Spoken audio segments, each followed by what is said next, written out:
Bonjour, aujourd'hui je vous propose en ce début de mois de février de faire quelques boutures, notamment de plantes aromatiques. Je vous montre très rapidement comment ça se fait. En gros, c'est très simple. Et je vous invite à rester jusqu'à la fin de la vidéo parce qu'à la fin de la vidéo, je vous expliquerai une petite subtilité concernant le bouturage et la reproduction des différentes plantes, surtout si vous êtes débutant. En attendant, on y va. You say that I'm psychotic, but then you like it like that.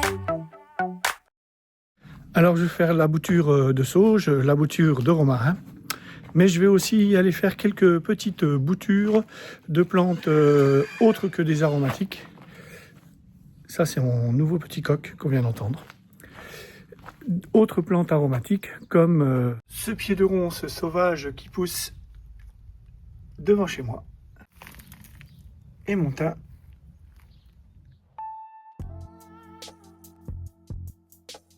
Et ici, un petit bac de culture que j'ai récupéré sur Give, G-E-E-V. Je remercie chaleureusement la dame qui m'a offert ce petit bac de culture. Bonjour pirate. Tu dis bonjour? Bonjour.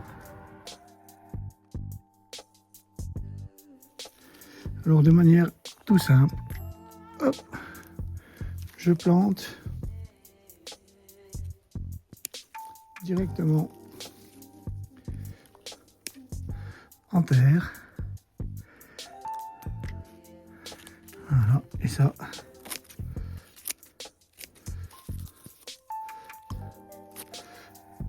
du drop and shop, tout simplement.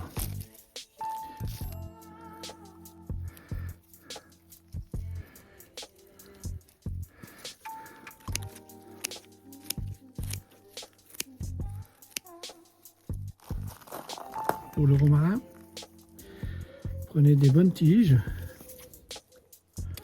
en bois, une tige de bois, hein, voilà, vous la dégarnissez, on la plante tout simplement et on la repique.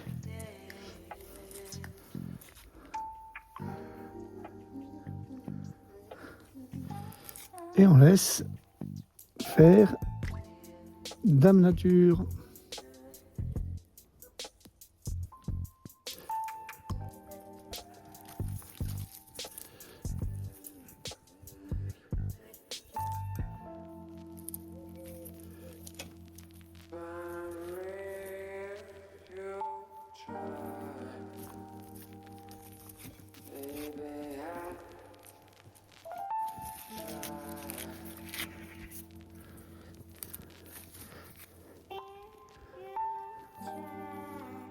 Alors vous voyez que pour la sauge, je ne m'embête pas. Un petit peu comme les autres plants. Regardez, hop, je dégarnis le pied. Je ne coupe même pas le haut. Je laisse les fleurs entre elles. Voilà. Voilà. Alors le thym c'est le même principe. Là j'ai la petite racine. Je pourrais couper ici, mais je vais conserver la petite racine. Et je vais le mettre en terre.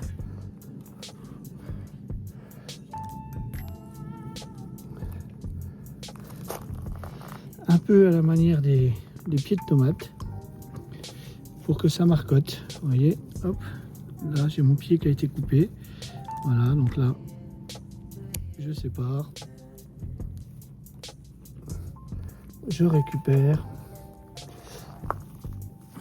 et je laisse traîner. Vous voyez ici, j'ai tout ça, ça vient de là. On coupe cette partie que je vais mettre en terre tout de suite. Et cette seconde partie ici, ben, je vais la nettoyer. Voilà.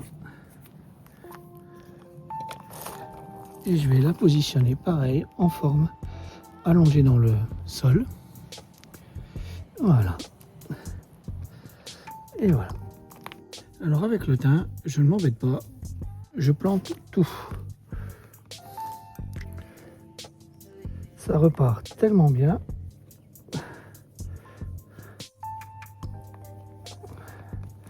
tout simplement. Le thym, les ronces, le romarin et mes 2 pieds de sauge. Alors bien entendu, vous pouvez faire ça avec aussi la menthe, vous pouvez le faire avec tout style d'aromates ou de plantes que vous avez envie de reprendre. Vous pouvez le faire avec l'herbe à curry, vous pouvez le faire. Et en vous parlant notamment d'herbe à curry, eh ben, je me suis dit, mais profitons-en pour en faire des boutures, puisque j'en ai 2 magnifiques pieds dans le jardin. Je vous montre ça tout de suite.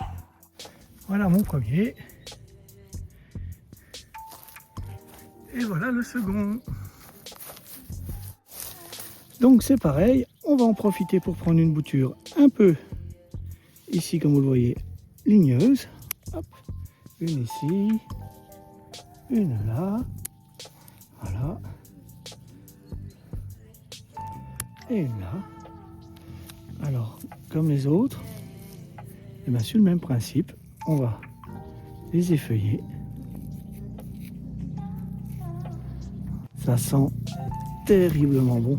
Si je vous devais vous conseiller une plante à mettre dans votre jardin, eh ben, je vous invite à mettre celle-ci.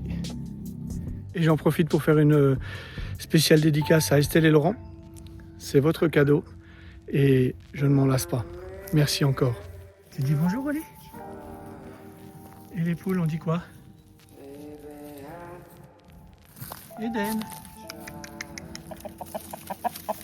Ah, le petit dernier qui vient d'arriver, qui est tout fou, il ne sait pas ce que c'est qu'une poule. Février étant le mois parfait pour se lancer dans le bouturage et la multiplication de vos plants. Une multiplication, je vous rappelle, asexuée. Alors, juste une petite précision sur la reproduction asexuée d'une plante. Et là, je parle pour ceux qui sont plutôt débutants. Je l'ai été il y a quelques temps, donc je peux vous confirmer que c'est intéressant de le savoir. La multiplication asexuée est une multiplication de clones. Vous reproduisez exactement votre variété génétiquement parlant. Vous ne créez pas de diversité génétique dans votre jardin. C'est important de le savoir, c'est important de reproduire ces plantes, mais c'est aussi important de ne pas mettre que vos propres plantes dans votre jardin. Bon voilà, c'était comment faire des boutures d'aromatiques dans ce mois de février. Le mois idéal pour se lancer dans la multiplication de vos plants.